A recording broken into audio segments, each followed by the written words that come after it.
Hello दोस्तों, जय श्री राम और सत श्री अकाल। आज हम क्रिकेट पे बात नहीं करेंगे। आज हम बात करेंगे 2025 के एक ब्लैक डे के ऊपर।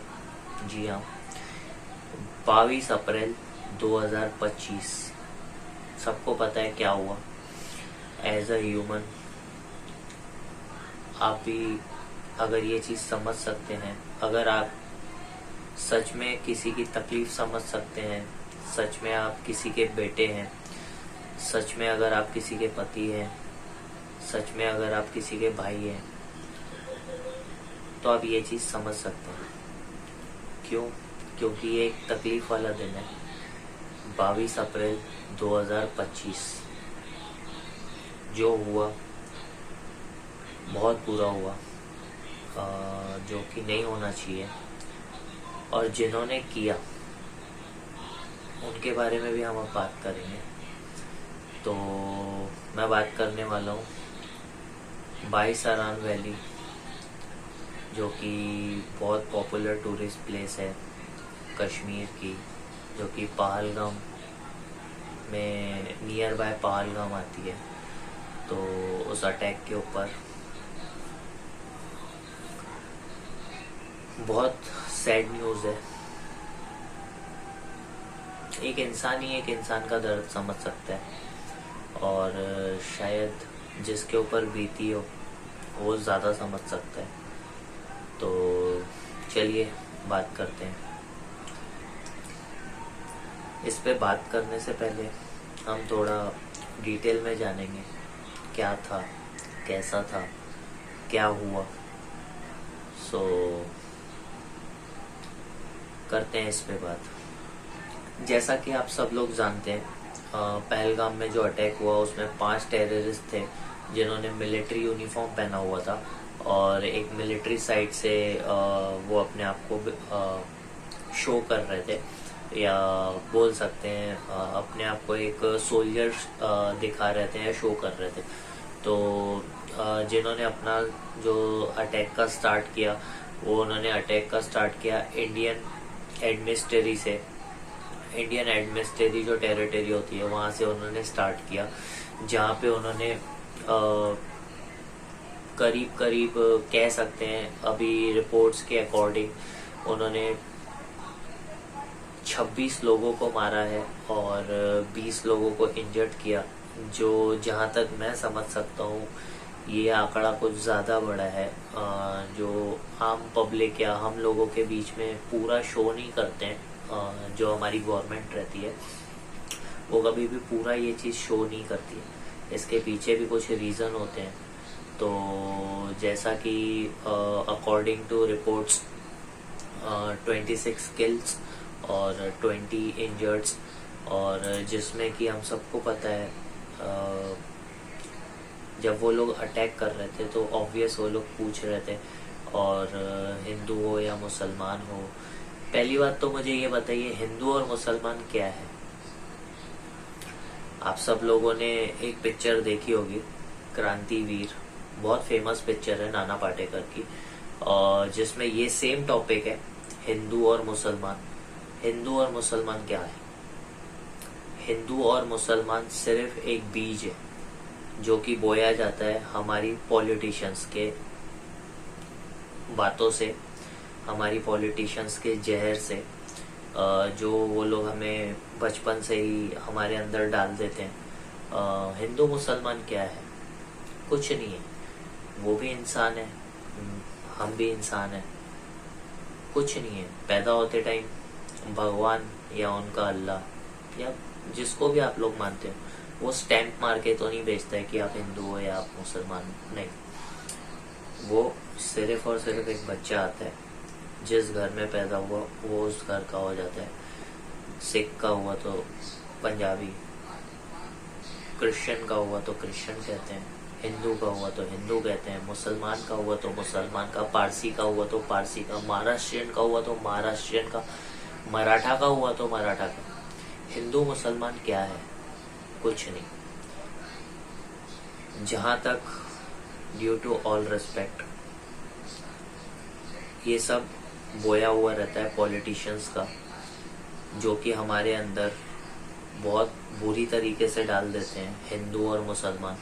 आज मैं कह सकता हूँ मेरे बहुत मुसलमान दोस्त हैं, मैं काफ़ी अपने दोस्तों को जानता हूँ जो कि ऐसे बिल्कुल नहीं है। वो बहुत मिलजुल के रहते हैं। हमारी दिवाली में वो पटाखे जलाते हैं, हमारी होली में वो रंग खेलते हैं, हमारी संक्रांत में वो हमारे साथ एक छत पे खड़े रह के पतंग उड़ाते हैं। तो ऐसे काफ़ी सारे त्यौहार जो कि वो हमारे साथ बैठ के मनाते हैं। इवन हम लोग, उनकी ईद रहती है तो हम लोग उनके साथ खड़े रह के ईद मनाते हैं। तो ये क्या है? ये कुछ नहीं है, बस ये एक नफरत का बीज है जो कि कुछ पॉलिटिशियंस, कुछ नेता लोग आकर हमारे अंदर बोते हैं। और सबसे बड़े बेवकूफ़ लोग वही होते हैं जो इन नेताओं को फॉलो करते हैं, क्योंकि जहाँ तक मुझे लगता है ये नेताओं का काम ही लड़ाना है, क्योंकि इनकी पार्टी चलती है। अगर किसी देश में आप लोग पॉलिटिशियंस हटा दो तो उस देश में झगड़े नहीं होते। उस देश में क्या लोग नहीं रहते? उस देश में सब एक ही जात के रहते हैं। उस देश में कोई हिंदू नहीं है, उस देश में कोई मुसलमान नहीं है, उस देश में कोई सिख नहीं है, उस देश में कोई ईसाई नहीं है, उस देश में सब लोग हैं। उस देश में पॉलिटिशियंस नहीं है। सबसे बड़ा जो आज का टॉपिक है ना, उस देश में पॉलिटिशियंस नहीं है। ड्यू टू ऑल रिस्पेक्ट, मैं अभी भी ये कह रहा हूँ, जिनके साथ हुआ वो हम नहीं कंपेयर कर सकते। जो नहीं होना चाहिए था, जो बहुत गलत था, किसी को मार देना सिर्फ नाम के ऊपर, सिर्फ हिंदू और मुसलमान के ऊपर, जो कि बहुत गलत है। किसी की जान लेना बहुत गलत है, ये चीज़ बहुत गलत होती है। पर उसमें बात तो वही आती है, हिंदू और मुसलमान। जिसने उसे मारा, जिसे हम टेररिस्ट कहते हैं, सो कॉल्ड टेररिस्ट, जिसे उसने मारा, उसके दिमाग में ये किसने भरा कि वो हिंदू है, उसे जाके आप मारो? वो मुसलमान है, उसे आपको नहीं मारना है। ये जो सोच है, ये कौन भरता है? वो अपनी माँ की पेट से तो नहीं सीख के आया होगा। जाहिर सी बात है ना, कोई बच्चा अपनी माँ के पेट से तो नहीं सीख के आता है ना, मैं हिंदू हूँ, मैं मुसलमान हूँ। तो ये चीज़ें सीखी नहीं जाती है, ये चीज़ें सिखाई जाती है। जिनके भी बीच आप लोग बड़े होते हैं, जो आपके बड़े होते हैं, जो आपको गाइड करते हैं, जो आपको एक सलाह देते हैं, वो सलाहकारी आपको ये चीज़ें सिखाते हैं। तो क्या है ये हिंदू मुसलमान? कुछ नहीं है भाई, ये एक बीज है जो बोया जाता है बचपन से। उन्होंने सो कॉल्ड मुसलमान जो टेररिस्ट थे, जिन्होंने बहुत गलत किया, जिनको ये चीज़ नहीं करना था, जिनको ये चीज़ करने का हक नहीं है, मैं आज भी ये कहता हूँ, जिन्होंने ये चीज़ की है उनको फांसी का सीधा सीधा ऑर्डर देना चाहिए। उनके लिए और कोई सज़ा ही नहीं है ना। जो इंसान दूसरे इंसान की जान लेता है उसको जीने का कोई हक ही नहीं है भाई। आपको किसी ने हक नहीं दिया है किसी की जान लेने का, तो उनके लिए सीधी सीधी फांसी है। बट स्टिल वो जो लोग हैं, उन्होंने हिंदुओं को मारा तो वो पाकिस्तानी है, मान लिया पाकिस्तानी ही है, क्योंकि कश्मीर में ये हुआ है तो मान लेते हैं। पर अगर हम बात करें, हमारे इंडिया में ये चीज़ें नहीं होती, उनको हम क्या कहेंगे? आज जाके आप उन माओ से पूछो जिन्होंने उनके बच्चों को मारा है, थे तो इंडियन ही, क्या वो टेररिस्ट नहीं थे? जो इतने बड़े बड़े नाम, जिनका मर्डर होता है, जिनका कत्लेआम होता है, वो टेररिस्ट नहीं है?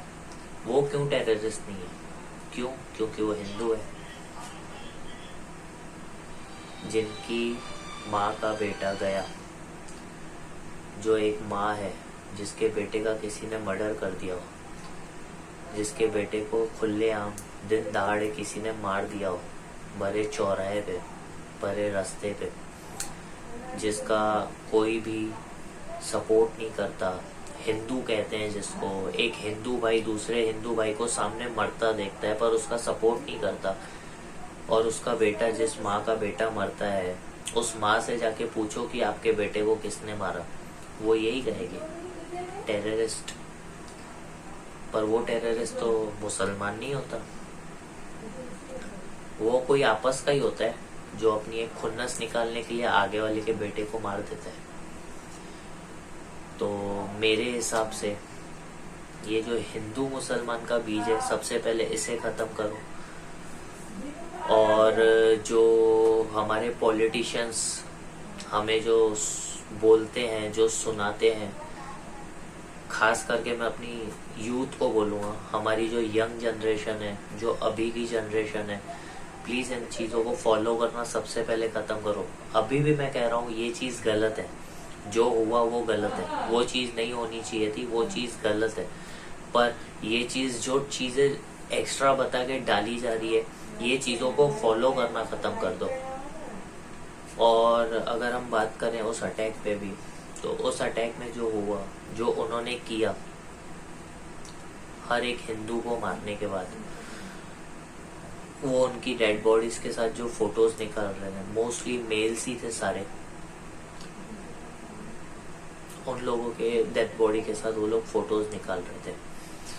हो सकता है ऊपर से कमांड मिला हो, उनके जो गुरु हो, उनके जो सिखाने वाले हो, जो भी उनके मिलिट्री ट्रेनर्स हो, जो भी ट्रेनर्स हो, उन्होंने उनको बोला हो एज अ प्रूफ कि आपको ये चीज़ करने के बाद आपको डेड बॉडी के साथ सेल्फी भेजनी है। और उन्होंने वो चीज़ की, जो कि बहुत घिनौनी चीज़ है। आप किसी को मारकर उसके साथ सेल्फी निकाल रहे हैं।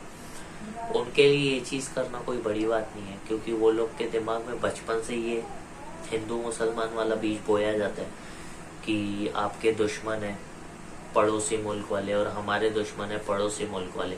मेरा एक सवाल है सीधा सरकार से, छोटी मुंह बड़ी बात, अगर आप कहते हैं वो लोग टेररिस्ट थे, वो लोग कश्मीर में आए, आपके शहर में आए, आपके मिलिट्री वाले क्या कर रहे थे? आए तो बॉर्डर से ही होंगे, है ना? इनविजिबल पावर्स तो उनके अंदर थी नहीं कि वो पाकिस्तान, सो कॉल्ड जो आप लोग बोलते हो कि पाकिस्तान से आए, 100% वहीं से आए होंगे ना। अग्री, मैं एक इंडियन हूँ, I am proud of, I am Indian, मुझे कोई शक नहीं है मैं इंडियन हूँ। और मैं अग्री करता हूँ वो लोग पाकिस्तानी थे।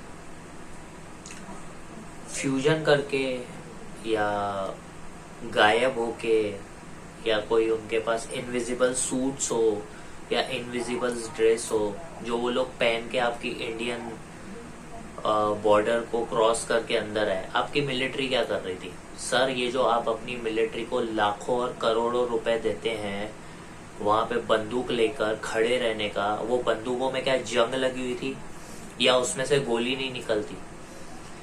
आपकी मिलिट्री कर क्या रही थी? सोए थे क्या वो लोग? फूकट की पगार ले रहे क्या? जो टैक्स हम लोग भरते हैं वो टैक्स से आप लोग उन लोगों को फैसिलिटीज देते हैं, वो टैक्स से आप लोग उन लोगों को हर चीज का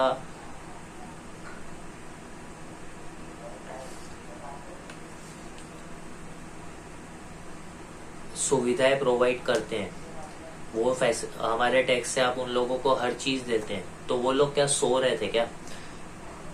उनके सामने 5 टेररिस्ट बॉर्डर क्रॉस करके कश्मीर में आ रहे हैं और आपके 26 लोगों को, जो कि आप लोगों ने बोला है 26, मेरे हिसाब से तो ज्यादा है जो आप बताना नहीं चाह रहे। तो अगर हम लोग 26 ही पकड़े और 20 लोग घायल, मोटा मिला के 50 लोग पकड़े, 50 लोगों को वो लोग आके आपके देश के अंदर कूट के चले जाते हैं। आपकी मिलिट्री क्या कर रही है सर? ये जो आप इन लोगों को इतनी मोटी पगारें दे रहे हैं, करते क्या है ये लोग? सोए रहते हैं क्या अपनी बॉर्डर पे? इन लोगों को सोने की पगारें दे रहे हैं क्या कि आप सोए रहो और इन लोगों को आने दो, बाकी ये लोग जो करना है ये लोग कर लेंगे। उसके बाद हमारी मीडिया का काम है, हमारी मीडिया संभाल लेगी, है ना सर?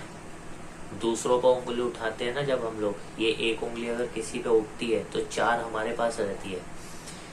दूसरों पे उंगली उठाओ, इससे पहले आप अपना मैनेजमेंट तो देखो क्या है, कौन सा मैनेजमेंट है? आपका इतना बड़ा बॉर्डर जहाँ पे आप लोगों ने 1000-1500 की मिलिट्री तैनात रखी होगी, ज़्यादा रखी होगी। मैंने आज तक बॉर्डर देखा नहीं है। एक बॉर्डर देखा है, बागा बॉर्डर, जहाँ पे कुछ मिलिट्रियंस रहते हैं, कुछ पुलिस वाले रहते हैं। इसके अलावा मैंने पर्टिकुलर कोई बॉर्डर्स नहीं देखी है। तो आपकी जो बॉर्डर रहती है वहाँ 1000-1500, तो मेरे हिसाब से तो कोई मिलिट्री मेंस रहते होंगे ना। सोए रहते हैं क्या कि वो 1000 लोग 5 लोगों को नहीं देख पा रहे हैं? जो आपकी कंट्री में M4 और AK-47 ऑटोमेटिक राइफल्स लेके अंदर घुस रहे हैं। सर, दूसरों पे उंगली उठाने से पहले आप अपनी मिलिट्री से जाके पूछे कि ये लोग अंदर आए कैसे। आप लोग क्या कर रहे थे? दूसरों पे उंगली ना उठाएं। गलती अपने से हुई है। हमने कहीं ना कहीं कुछ गलत किया जिसकी वजह से वो लोग अंदर आए। हाँ, शायद हो सकता है हमारे न्यूज़ चैनल्स वाले ये सब चीज़ें ना बताते हो। मैं सीधी बात करता हूँ भैया, मैं सीधी बात करता हूँ।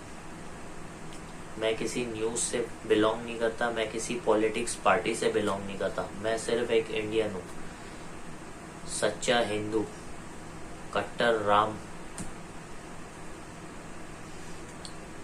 जय श्री राम को फॉलो करता हूँ सर, कट्टर रामवासी। मुझे कोई फर्क नहीं पड़ता आपकी पॉलिटिक्स क्या कर रही है, हमारे लिए तो कुछ नहीं कर रही है। आप लोगों ने अभी कुछ दिन पहले मैंने सुना कि आप लोग सोच रहे हैं वॉर डिक्लेयर कर दें। किसके बीच में वॉर डिक्लेयर करोगे सर? जब वॉर में लोग मरेंगे, आपके लोग तो नहीं होंगे, जाहिर सी बात है। वॉर में मरती कौन है? आम जनता। आप लोग तो अपने अपने दफ्तरों में बैठे रहेंगे, अपने अपने महलों में बैठे रहेंगे ना। जो जंग लड़ी जाएगी किसके बीच लड़ी जाएगी? आम जनता ना। आप जाके लड़के देखिए एक वॉर आप जाके लड़के देखिए ना। देखो तो सही कितना खून बहता है, देखो तो सही गोली खाने का असर क्या होता है। ये जो पैसे वाले बड़े बड़े टाइकून्स है, ये लोग तो अपने अपने महलों में बैठे। एक बार इनको उतार के देखिए वॉर में।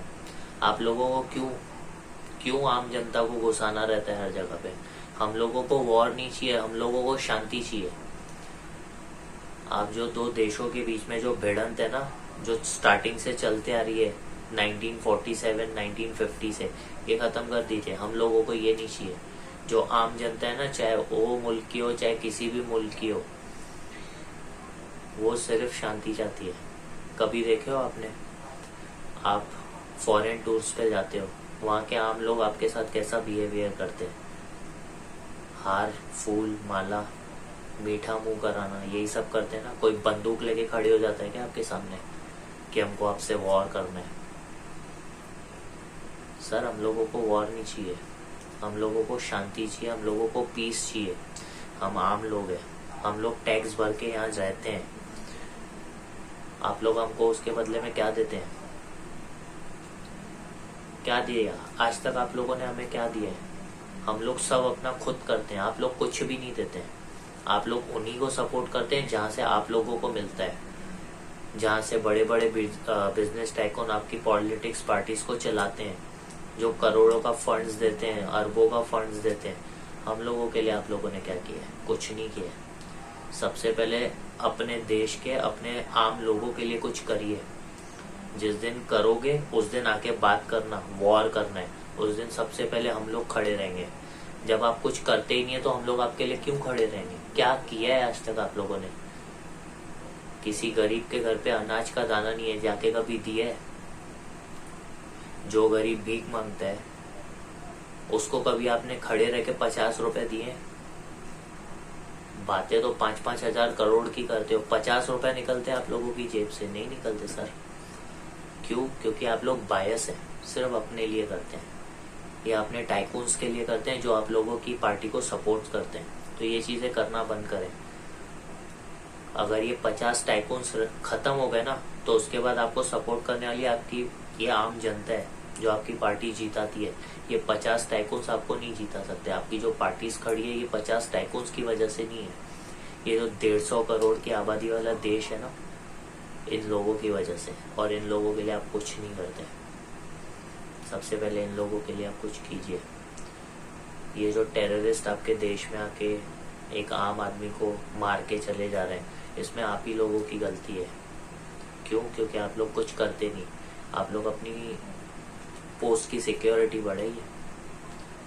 यूएसए में कभी सुने? वो एक हुआ था ट्विन टावर का अटैक, उसके बाद कभी सुने कि हर साल हर 2-4 साल बाद एक अटैक हो रहा है? नहीं होता है सर। उन लोगों ने अपनी सिक्योरिटी बढ़ा के रखी है। चाइना में कभी सुने? नहीं होता है। आपका पड़ोसी देश है ना चाइना, नहीं होता है। चाइना वालों की सिक्योरिटी है सर, आप लोगों की सिक्योरिटी है। फूकट खाऊ लोगों को आप लोगों ने खड़ा करके रखे हो, जो 5 लोगों को रोक नहीं पा रहे आपके देश के अंदर आने में। 5 लोग with rifles, with bullets, with bombs, पता नहीं क्या क्या लेकर अपने साथ आए होंगे, और आपकी सिक्योरिटी उनको रोक नहीं पा रही है। सबसे पहले आप अपनी सिक्योरिटी को सही करो। आपकी सिक्योरिटी में ही फॉल्ट है। आपकी सिक्योरिटी किसी काम की नहीं है।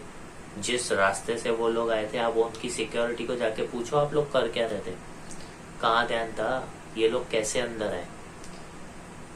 क्योंकि ये अंदर आए उसके बाद ही मार पाए ना लोगों को। अगर ये अंदर ही नहीं आते तो आपके आर्मी वाले कर क्या रहते हैं?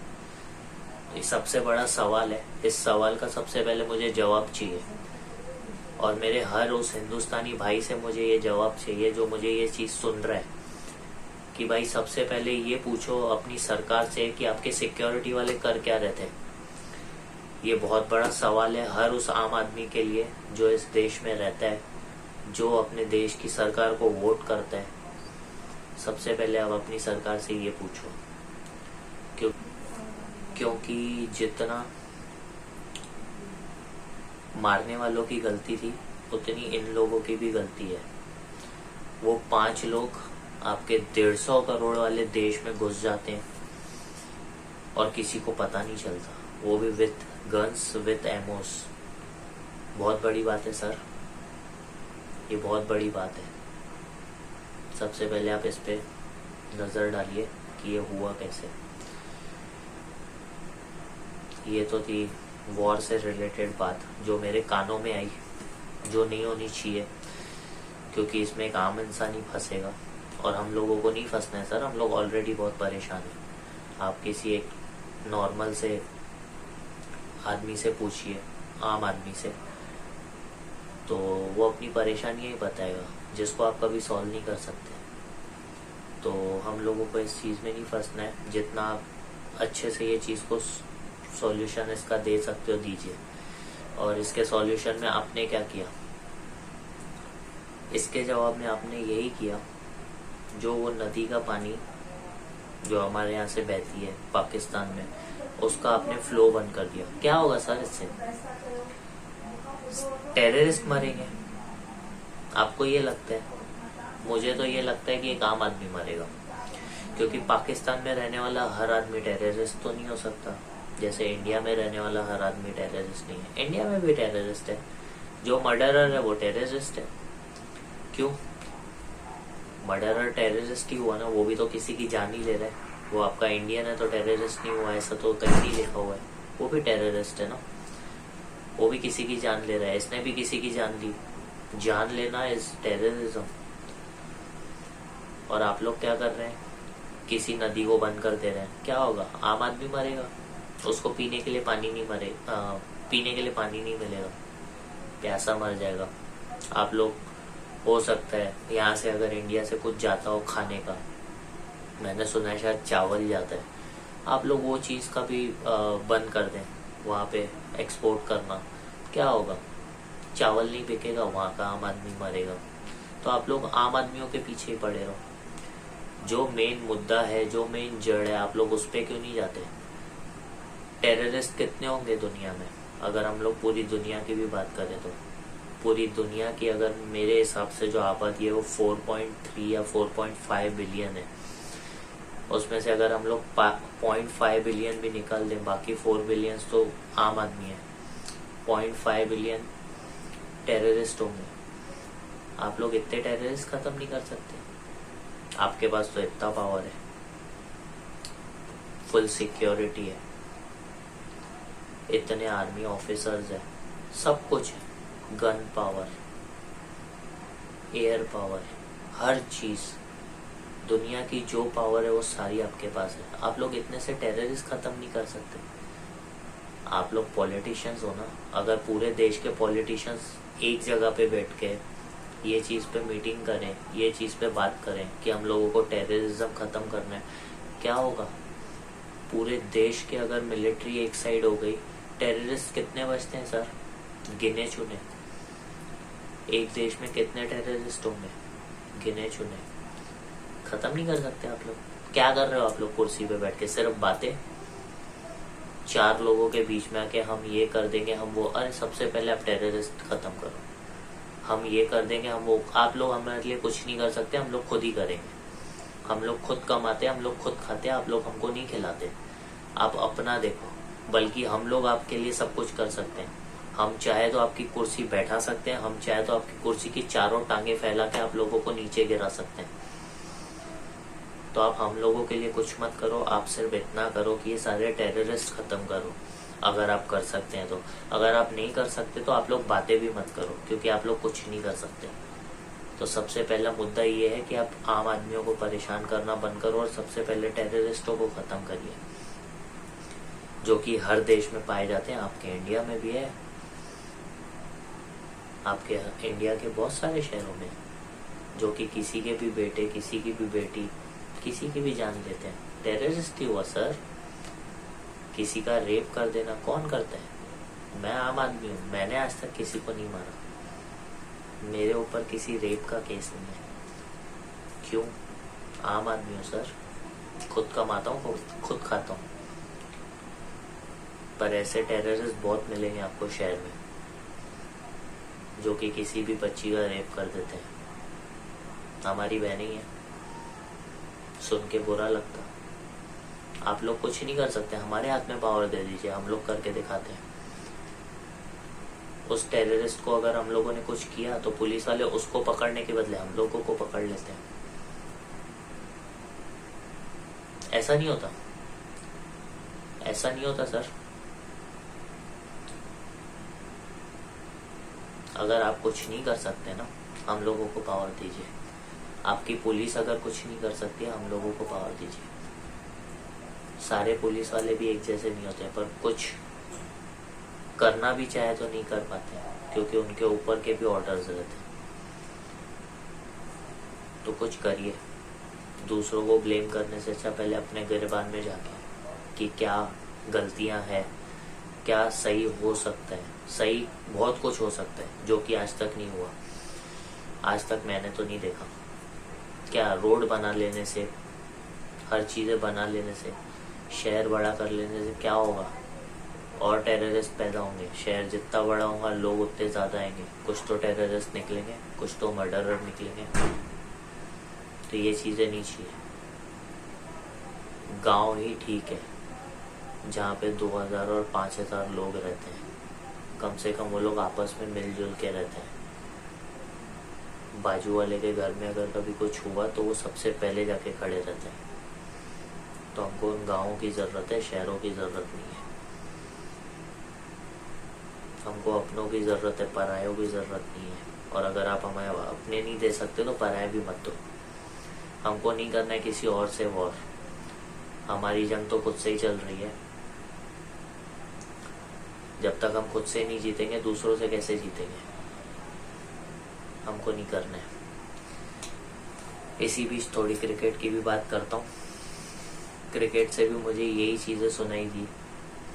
हमारे one and only legend sir Sourav Ganguly, जो कि बीसीसीआई के चेयरमैन भी रह चुके हैं, उन्होंने भी अभी कुछ आजकल में एक पॉडकास्ट में ये स्टेटमेंट दी कि हमें पाकिस्तान के साथ क्रिकेट ख़त्म कर देनी चाहिए पूरी तरीके से। सर, आप चेयरमैन रह चुके हैं, प्रैक्टिकली जवाब दो। पॉसिबल है? दुनिया की क्रिकेट कहो, उनके माए बाप ही इंडिया पाकिस्तान है। इंडिया पाकिस्तान की क्रिकेट ख़त्म मतलब सब ख़त्म। आपका जो सबसे ज़्यादा स्पोर्ट्स का जो पैसा, जो रेवेन्यू होता है, सबसे ज़्यादा इंडिया पाकिस्तान है। भले लोग कहेंगे ऑस्ट्रेलिया इंडिया की राइवलरी सबसे बड़ी है, इंग्लैंड इंडिया की राइवलरी सबसे बड़ी है, न्यूजीलैंड इंडिया की राइवलरी सबसे बड़ी है, फालतू बात है भैया। 2024 में अभी वर्ल्ड कप हुआ था ना, T20 वर्ल्ड कप, जो कि न्यूयॉर्क में हुआ था, सड़ी सी पिच के ऊपर, जो इन्होंने 1 महीने में एक ग्राउंड खड़ा कर दिया था।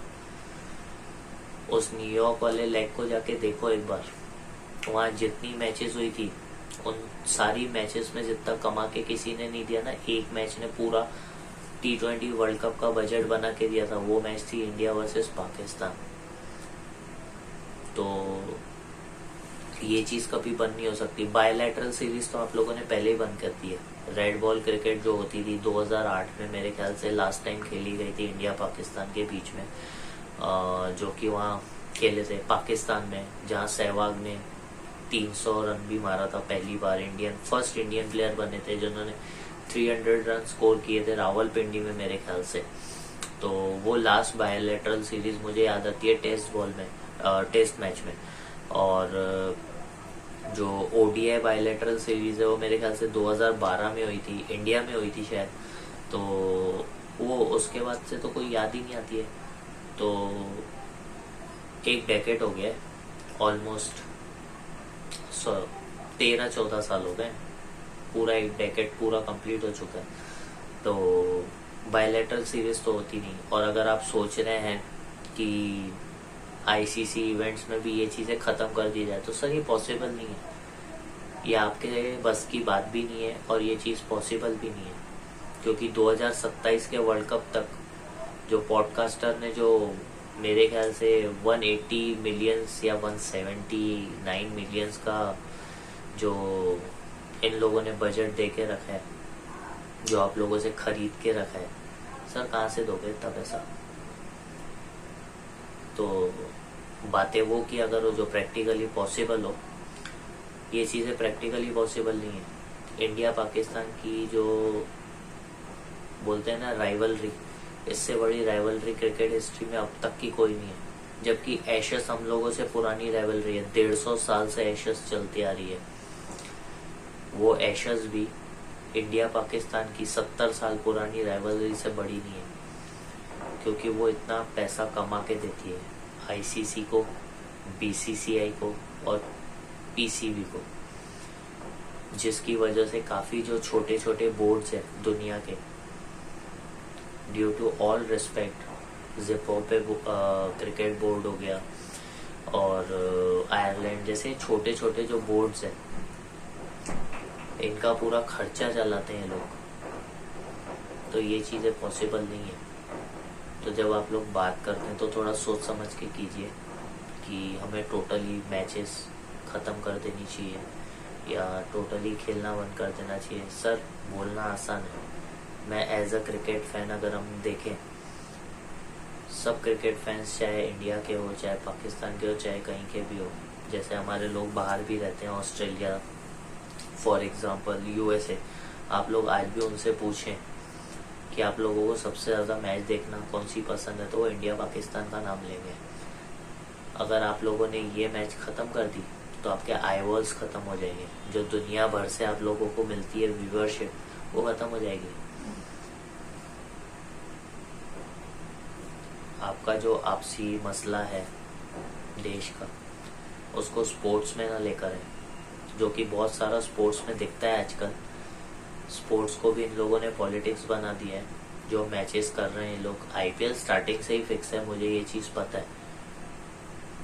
आईपीएल जो होती है फिक्स है, क्लियर पता है। इस साल तो ये लोग दिखा रहे हैं। तो ये जो आपकी पॉलिटिक्स है ये इसमें ना लेकर है। और ये जो आपके बहुत बड़े बिजनेस टाइकून्स हैं, इन लोगों को इतना सपोर्ट ना करें कि एक आम इंसान आप लोगों को सपोर्ट करना ख़त्म कर दे। क्योंकि अगर यहाँ से हाथ हट गया तो वो लोग कुछ नहीं कर पाएंगे। सोचें इस बात पे। आज के वीडियो में इतना ही। वीडियो पसंद आई हो लाइक करें। आपको मेरी किसी बात पे कोई एतराज़ हो तो कमेंट बॉक्स में ज़रूर कमेंट करके आप मुझे बता सकते हैं। और अपने दोस्तों के बीच में ये वीडियो ज़्यादा से ज़्यादा शेयर करें। जो भी मेरा इंडियन भाई है, जो मेरी बात से अग्री करता है, जो सिर्फ एक इंडियन है, मैं किसी पॉलिटिशियन की बात नहीं कर रहा, जो सिर्फ एक इंडियन है, जो किसी को फॉलो ना करता हो, जो अपने देश के लिए लॉयल हो, ये चीज़ उसके लिए है। शेयर कर सकते हैं। वीडियो पसंद आई हो सब्सक्राइब करिए और बेल आइकन को ज़रूर दबाइए ताकि मेरी आने वाली हर वीडियो आप तक सबसे पहले पहुंचे। बहुत बुरा हुआ जो नहीं होना चाहिए था, बहुत बुरा लगता है। ये चीज़ें ख़त्म हो जानी चाहिए। कुछ नहीं है इसमें, सिर्फ नफ़रत, और नफ़रत से कभी किसी का भला नहीं होता। दो भाइयों के बीच में भी अगर नफ़रत आ जाए ना, तो दो भाई एक घर में नहीं रह सकते। तो बस समझ जाइए नफ़रत क्या है। और दो परायों के बीच में अगर प्यार हो जाए ना, तो ज़िंदगी भर एक दूसरे के साथ रहते हैं। तो समझ जाइए प्यार क्या चीज़ है। बाकी आप लोग समझदार हैं। मिलते हैं अगले वीडियो में। बाय।